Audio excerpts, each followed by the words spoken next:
G'day mate, how you going? This is Adam O'Brien, the Legal Mullet, live here from Quinlan's Cantina on the Gold Coast of Australia as we look at one of the greats, one of the new greats for a lot of you that haven't been exposed to these amazing films, and if you haven't, what have you been doing? You've got to check out these action films. And that's of course the films of Scott Adkins, who has been not only an action star but an action fan as well, with his own new show on YouTube, The Art of Action. And he is obviously one of the greats himself too, an amazing kicker when it comes to martial arts with a taekwondo background and a lot of other martial arts and more. Tonight we're going to be chatting about one of the great films that he's put out with Joel Silver, and that is of course El Gringo.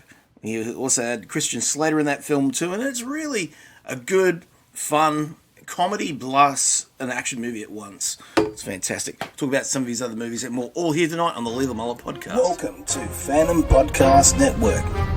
This is Legal Mullet Podcast, a celebration of 1980s action cinema, celebrating the heroes of yesterday: Schwarzenegger, Stallone, Bruce Willis, Van Damme, all the way down to, of course, the B-grade action films that we all enjoyed on VHS, and of course Betamax, from those of American Ninja all the way through to Cyborg, Cop and beyond.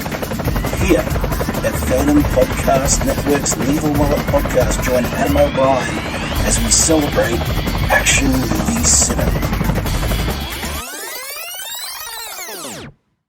And welcome to episode number 67 of the Legal Mullet Podcast. Tonight, here, we're going to be looking at the one, the only work of course, Scott Adkins, which in the video introduction, we're just going on live here on Facebook as well. We've explained, obviously, we're looking at Scott's work tonight, a little bit of a bio on him, but also going to be looking at how he got into martial arts and, of course, some of the great hits that he's had. And there's some real, I think, hard to find ones that if you haven't had them released in your country, or whether you've just haven't had access to it, there's some real gems, especially some of them that are direct to DVD, Blu-ray, etc. like that too. We've got to check out Scott. Obviously, he's an English martial artist, action star, and of course, fan with his own series, The Art of Action. If you haven't seen this, you need to. It is fantastic. It is a real celebration of not only martial arts cinema, but what goes on behind the scenes, and later on down the line, he chats to a lot of the people that you have followed over the years as a film goer. Everyone from the likes of Mark Dacascos he's had on there. He's also had some amazing action stars from the 1980s, which you might remember as well. And Richard Norton is the next one. It's going to be on in the next couple of weeks as well. Australian action martial artists. Also, he's had Tony Jaa on there too, and many others. Again, this is great. And I'm sure he'll have the likes of Jean-Claude and others on there very soon as well. So it's great. Also tonight, as we mentioned, we'll look at a little bit of what's coming up. A book that I picked up, which is a review of the films of Steven Seagal. And that is, of course, this one here, Seagology, a study of the ass-kicking films of Steven Seagal. With this is actually quite a fun look at the films themselves, written by Verne.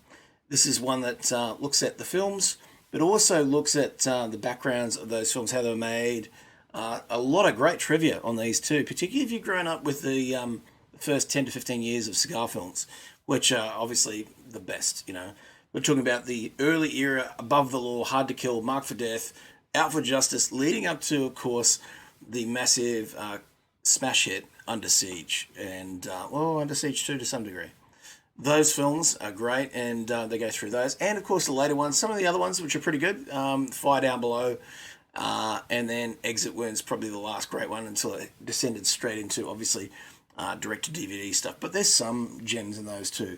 This is great. It's fun. There's quite a bit of humour in it as well. Plus, you get to find out a little bit behind Seagal's team as well. There's a team of guys that have been on a number of the films. Stunt team, probably involved, I guess, from the Aikido side of things, because a lot of, you get down to Aikido, you need to know how to break fall and roll out of a lot of the locks, flips, the throws, and of course a lot of that, to do it safely, you need to know and be well versed in those. Of course, I would say a lot of them come from Steven Seagal's own training and stuff like that too in his dojos. Anyway, either way, fun read, and of course we have decided that as we get out of September, we're going to be moving into cigar month here. So we're going to be looking at Above the Law, Marked for Death, and Under Siege, and maybe Hard to Kill. It just depends on how we go for time-wise with those episodes. But they are, without a doubt, the best. So we're going to go and check those out. Now, before we get into any more news, here's how you can find this show and many others like it.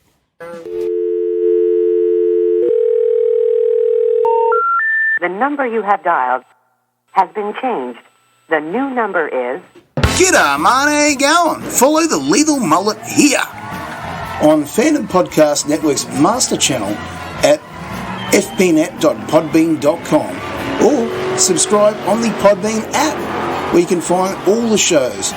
Blood of Kings, a Highlander podcast. Culture Clash, a weekly look at pop culture. You look at Making Treks, a Star Trek fan podcast. You can also check out the Mullet Guild, a look at the Dune universe from me, the Lethal Mullet. You can also check out this show and all the others like What a Piece of Junk, a Star Wars podcast, Type 40, a Doctor Who podcast, Good Evening, an Alfred Hitchcock podcast, and much, much more.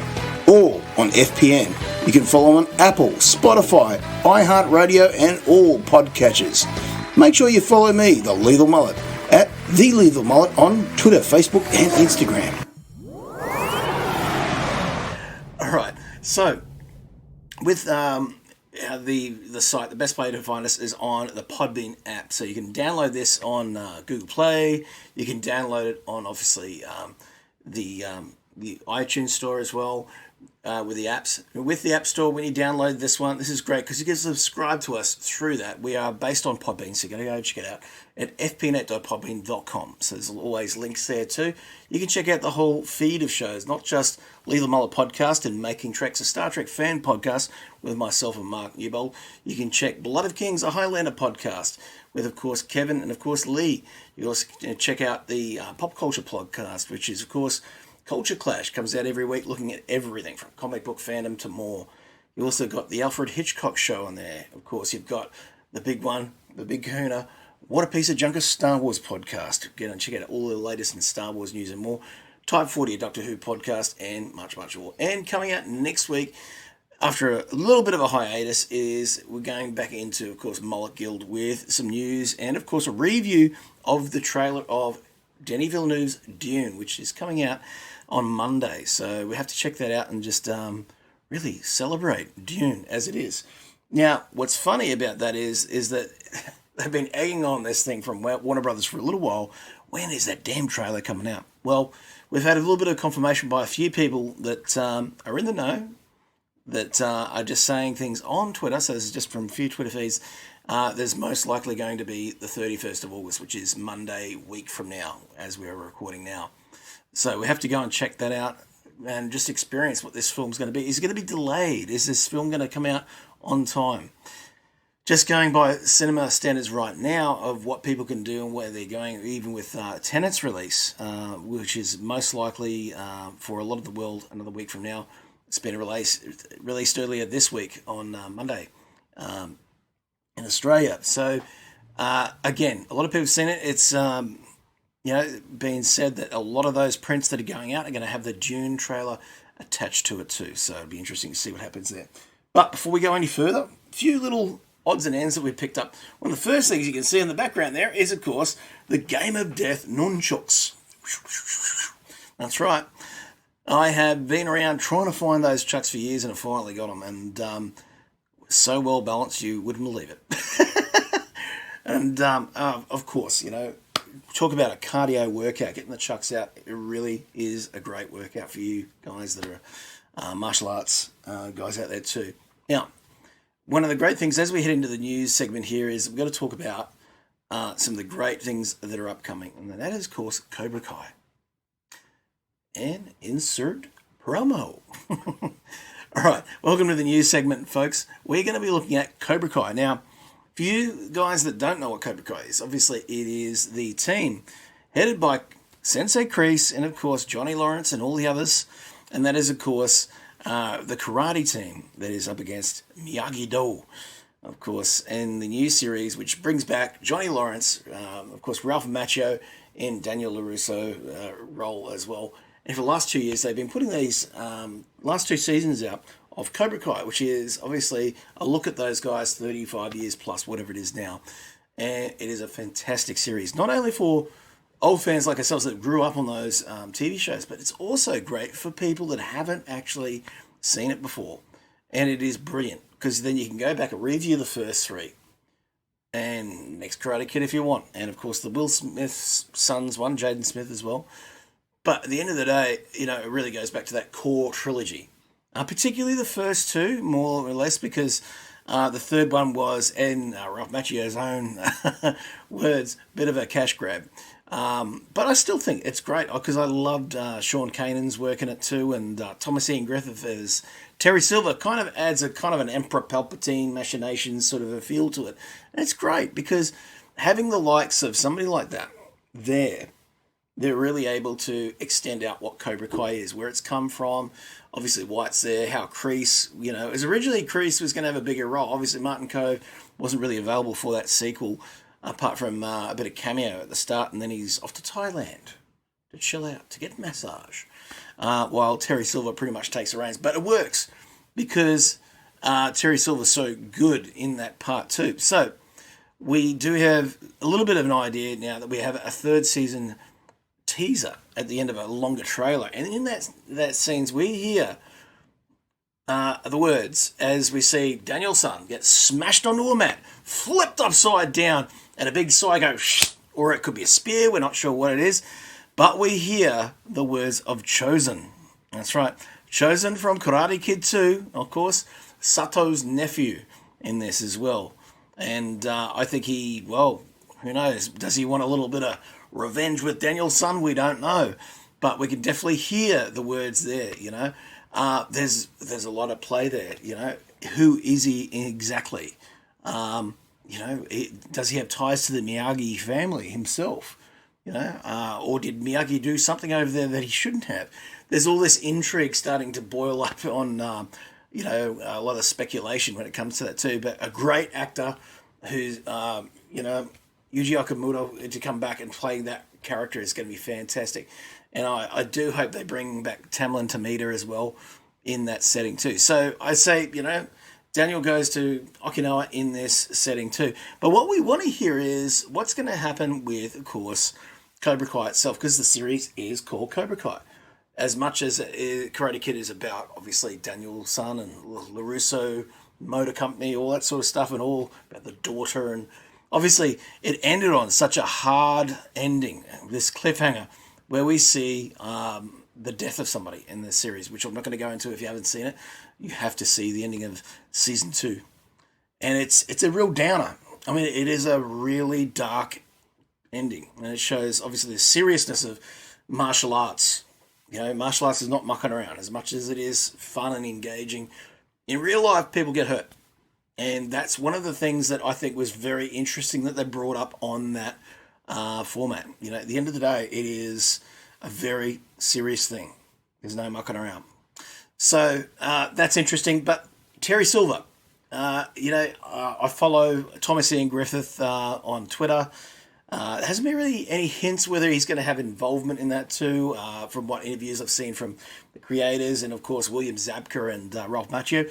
Nothing really much there. In the series itself, of Terry Silver's name does come up, and Johnny Lawrence goes, I don't even know Terry Silver. So it's going to be interesting. What kind of plot threads can you bring into that format? If Terry Silver's coming back, he's like, hey, what are you doing with my dojo? What are you doing with my name?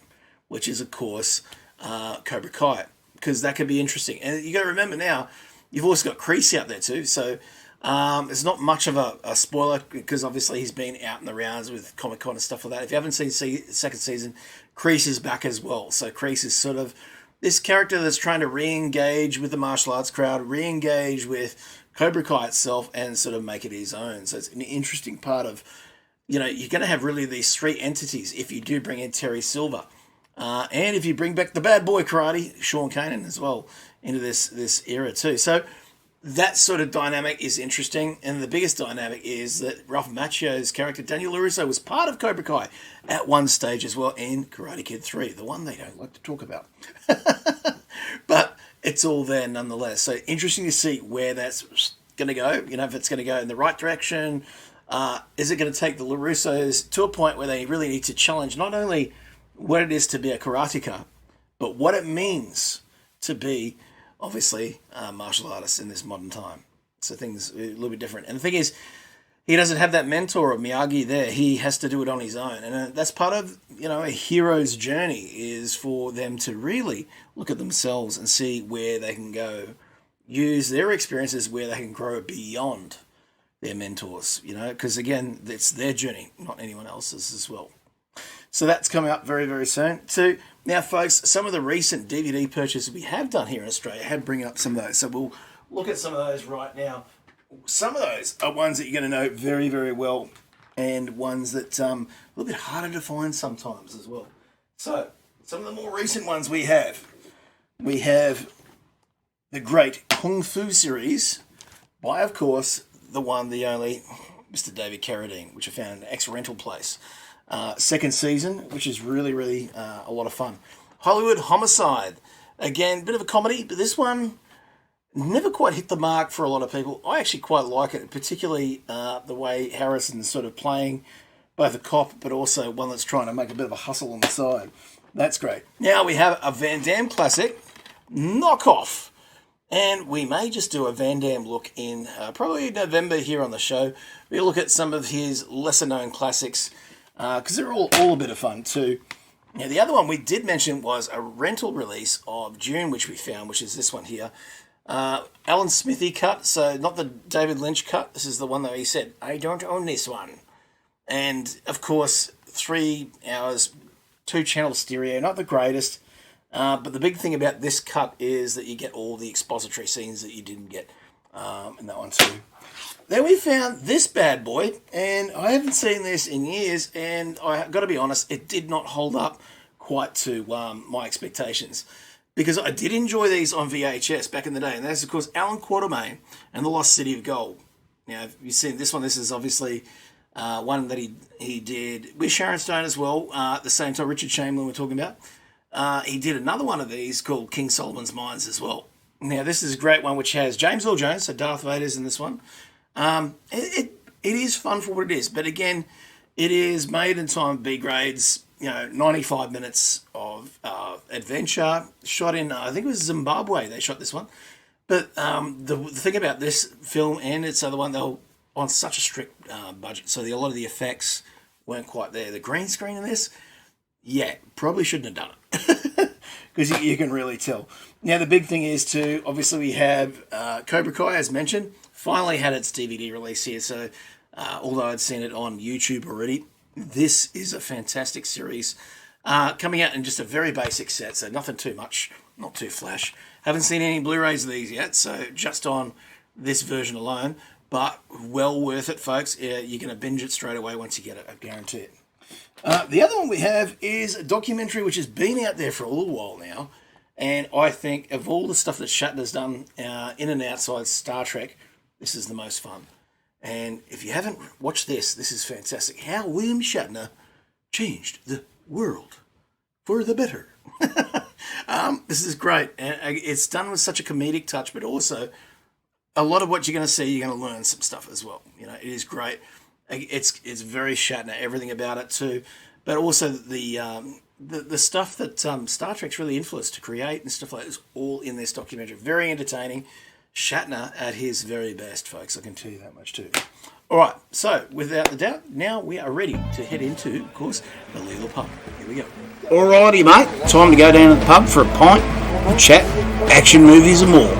Here on the Lethal Mullet Podcast.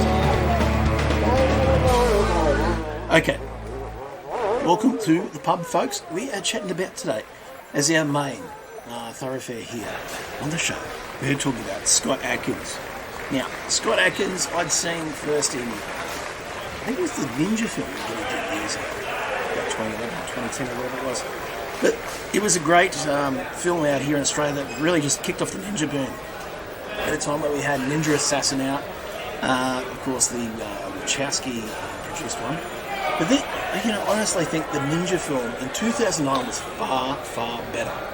Right? And because they had the prowess of somebody that really knew what they were doing and that had studied ninjutsu. Of course, we're talking about Scott Adkins. So we're going to talk about some of his work. Let you know he's worked with some amazing people. Jean-Claude Van Damme, Van Damme, that guy. Assassination Games is one he's done with him. He's also starred in Universal Soldier, number 4, The Day of Reckoning with Van Damme as well. He even did a straight-to-DVD, or in this case Blu-ray, sequel to a Van Damme classic, and that is, of course, Hard Target. And it's pretty good. Tamara Morrison's in this one, and, of course, Rona Mitra from the Underworld sequels, I believe. Robert Nepper is in this one as well. Now, he's fantastic. I actually remember Robert from, I think it was Star Trek The Next Generation.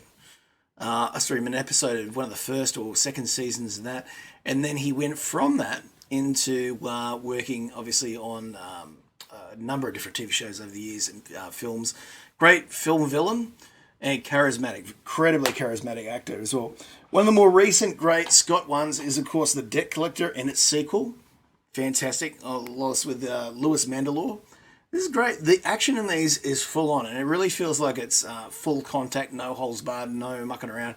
And I think that's very much the flavour of what Scott's used to, is really, obviously there's a lot of trickery on camera in some big Hollywood films, but when you're talking about martial artists that can, built to take the ultimate when it comes to stunts and action, I mean, this is the guy. He really can do it. The one we're going to be talking about mainly tonight is, of course, El Gringo. This is a great film. If you haven't seen it, it is fantastic. It feels like a modern Western, set in Mexico, and it's great. Christian Slater stars in it as well, and it's basically about the man, Scott Adkins himself, basically crosses into Mexico with $2 million in a bag, and everybody is after him and that bag. And that's it. That's pretty much the plot of the movie, so we'll get into that soon. But let's talk about the man. So obviously he's a screenwriter, a gymnast, martial artist, producer, actor, and he's an Englishman that was born in 1976. And his full name is Scott Edward Adkins. Here's a man who's known for his kicks, his absolute amazing speed with those two, which you can see on his YouTube channel. Fantastic work when it comes to those as well. And of course, it comes from years of obviously working kickboxing, taekwondo, obviously great for those kicks as well. When I first saw his work, I kind of thought, well, wow, here's a guy can pretty much match, but I think even speed-wise, probably even faster than Jean-Claude Van Damme and others that were able to get that airtime in kicks, really launch above their target, and they can really do those big spins and stuff like that. Of course, Scott's also good with the gymnastic parts of those too. So kind of like Ray Park a little bit, he's able to do the tumbles mid-air and get kicks on different angles that you've never seen on film. It's particularly when they're doing the slow-mo camera work, and they're able to really match that too. So he's known for playing the Russian prison fighter Yuri Boyka. And that was started in Undisputed 2, The Last Man Standing, Undisputed 3, Redemption, and, of course, Boyka Undisputed in 2016. Casey Bowman in the Ninja films, and of course he's been in Day of Reckoning, Universal Soldier 4, The Bourne Ultimatum, Zero Dark 30, and of course, probably one of my favourites, Expendables 2, where he gets to fight his fellow Englishman, Jason Statham. And by all reports, that was, working together, those two just well met together and really got onto it.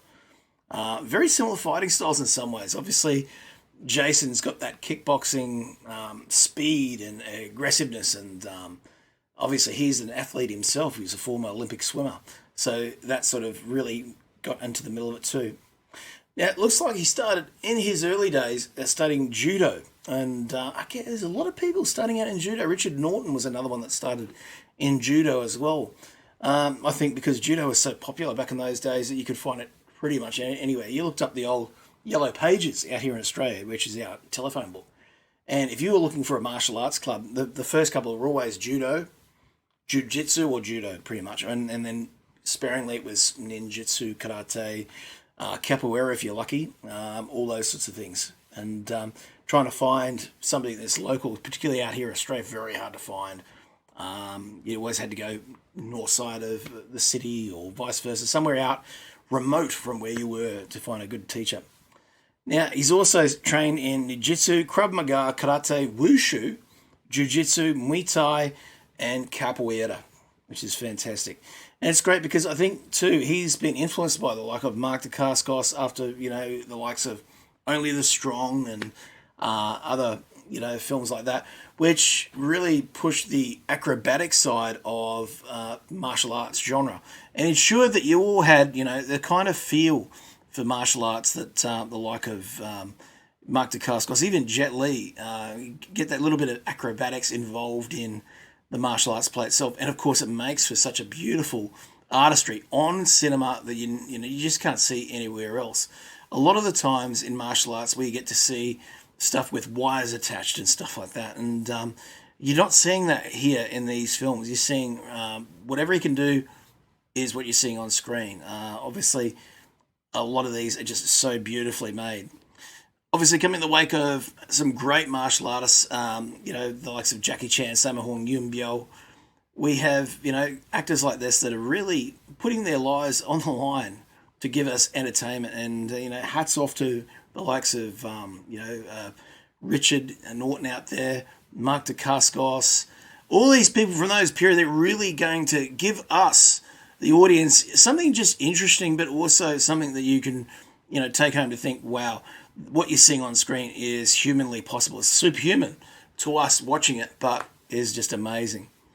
So let's look at some of the films that we've seen Scott in over the years. So we go all the way back to 2001. Extreme Challenge, where he played Isaac Borman, was a direct-to-video one that he did in 2001. And again, it was his first real push into being, a tough action guy too in there. 2002, he did Black Masks 2, City of Mask.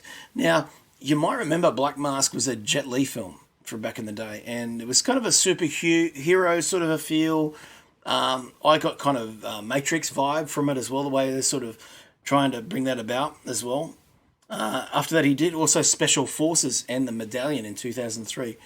Again, these are great. Now, Special Forces was direct to video, but it's got one of the best fight scenes I've ever seen between Scott and another who really, the kicking game in that was on another level. I've never seen that kind of speed and precision as well. 2006, Unleashed, he was the swimming pool fighter. Okay, it's really interesting. We sort of had a pool fighter in another film as well, Wrong Bet, with the bad guy from Only the Strong in that one as well. Pit Fighter was in as well. Obviously, at that time, he also was in another big film, The Pink Panther in 2006, as the footballer in that one too. In 2007, he was in The Bourne Ultimatum. And again, I kind of agree with what he said in interviews where he's talking about the camera work is so all over the place because it's obviously, not mounted. It's carrying all over the shop. And you don't get to see what's going on. You really need to step back and let the martial artistry itself, the body mechanics show on screen. It's a little bit like watching Christopher Nolan's Batman Begins, which is a mess when it looks to how things are going because he wanted to show how ugly fights can be. And, that's one thing, but he obviously learned from that because going into the second film, The Dark Knight, the camera was pulled right back and you got to see what was going on with that amazing Casey fighting method on screen. Again, another great martial arts system out there that people need to check out. Now, obviously after that too, he did The Shepherd, Border Patrol, which I do believe was a Jean-Claude Van Damme film. There was also X-Men Origins Wolverine, where he played basically not Deadpool, was it? Deadpool at the time. Basically, it was a shared role with Ryan Reynolds, but he did the martial arts and all the different stunt work towards the end of it. I think it's when they make him mutant. He's got no voice like this, right? So he's doing that part of it. 2009, we got The Ninja. Now, that is a great flick, folks. I can't say enough about it. The work on that film, the martial artistry, and particularly the Taekwondo kicking game in some of those scenes is really showing up, a lot of the great kickers on screen. It is fantastic. And to me, that's as influential as Ong Bak was. There you go, I've said it. Assassination Games he did with Van Damme. And then in 2012, Obviously, he got to play Hector in Expendables 2. He did Day of Reckoning, where he played John. And then, of course, El Gringo, which we'll get into very, very soon. Great little film. In 2013, he did another ninja film, which is the sequel to it, called Ninja Shadow of a Tear. Again, now, in that one, what was great about that role was he got to play opposite Kane Kasugi. Of course, the eldest son of Sho Kasugi. Is a great film. And great fight scenes in it too. We've also got, in 2015, Zero Tolerance, Wolf Warrior, Close Range, and Re-Kill. But when we get to 2016, that's when he really pushed back and knocked out another Boyka. Doctor Strange, he played Lucian. He also had Eliminators and, of course, Hard Target 2. Now, I do hope we do get another Hard Target with him in that role. Great film, fun, and for obviously one that was made to go direct to DVD, direct to digital, whatever you want to call it. It was, pretty much bang for buck, exactly injecting that sort of Van Damme essence, if you like. He's also an American Assassin, Savage Dog, and Accident Man. Now, here's a film which, if you haven't seen it, Accident Man is a lot of fun. It is directed by Jesse V. Johnson and stars Ray Stevenson, Dave Paymer, Ray Park, Michael Jai White, and Ashley Greene. And it is produced by Eric Kritzer, Ben Jakes, and Craig Baumgarten. Now, what's great about this film, it brings together some great action stars which we haven't seen together. And Ray Stevenson being with these guys, Michael Jai White, and Ray Park Dartmoor, all in the same film. And it's got a real comedic feel, but also a serious action film at the same time. And the artistry, you can definitely tell they're trying to really show each other up on screen, and it's done bloody well. So if you haven't seen that, go and check out. In 2020, moving right up, obviously we've had Debt Collectors and The Debt Collector, so those two films. Go and check them out if you haven't seen it yet. He's also done No Surrender, Legacy of Lies, and Accident Man 2, which is just completed filming, where he plays Mike Fallon again, too, which is going to be great. Castle Falls is another one. He's in pre-production for.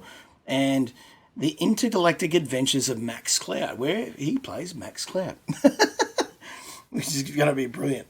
So I can't wait to get into watching those. But what's great about him as an actor, here's what I get from Scott: the energy that he has on screen is physical, obviously, but also the energy that he has for martial arts, the passion, the love, is all there in the performances that he gives. Obviously, he's playing a role, whatever it is, in each of those films, but you can tell that he's also got the charisma to pull those off as well.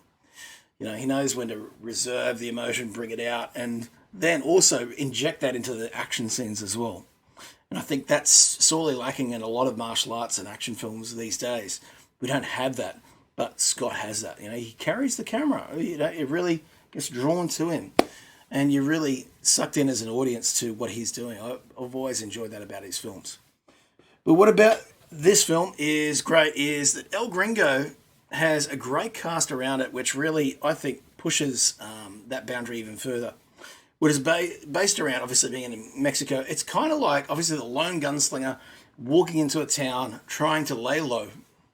In this case, he's got $2 million in a bag, and he's trying to get away from whatever people are trying to get to him. And the film really pushes on that perspective to a point where you get to see some amazing martial artistry too in it. It is a film which showcases gunplay as well as martial arts, but also in some ways it's the acrobatics that come out of this too, which are really, really solid. So you've got Scott, we've got Yvette Yates, Christian Slater, Israel Iles, we have Irando Gonzalez, Sofia Cisniego, and of course Valentin Gainev as well. And it is amazing, fast film. It goes pretty quickly. For 102 minutes of action time, you're really getting bang for buck entertainment in this film. It is fantastic. But the characters really feel that they're drawn from spaghetti westerns, and I think that's, for me, what I've found so much fun with it. They actually take a bit of time to get to know each character, even though you're going from action scene to next action scene.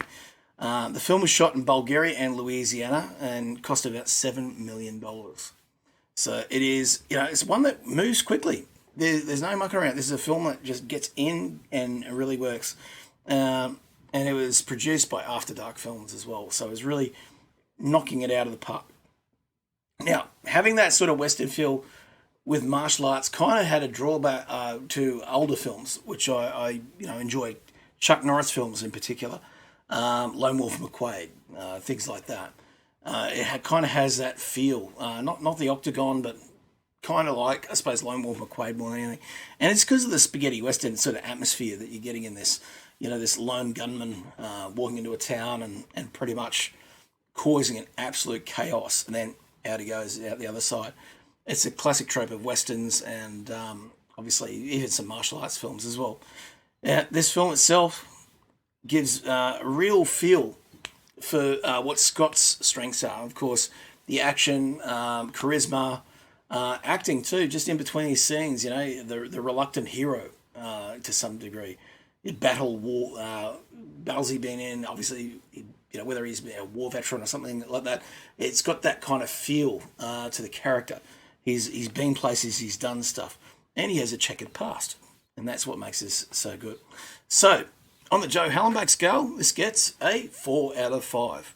Without a doubt, it is a grand film. So, that's the show for today. I hope you've enjoyed it, folks. I hope you've enjoyed looking at, of course, the great El Gringo, or as it's called, Bad Yankee in some places as well. This film is well worth checking out. Blu-ray, DVD, whatever. You can get your whole hand on. Check it out. Well, next week we're going to be looking at, of course, the Brotherhood of the Wolf. So I hope you can join us for that one. This is a great one, and it's a bit of a history lesson for some people that don't know about the Beast of Gévaudan. So, without further ado, go and make sure you check out the official podcast channel itself, fpnet.podbean.com for Phantom Podcast Network.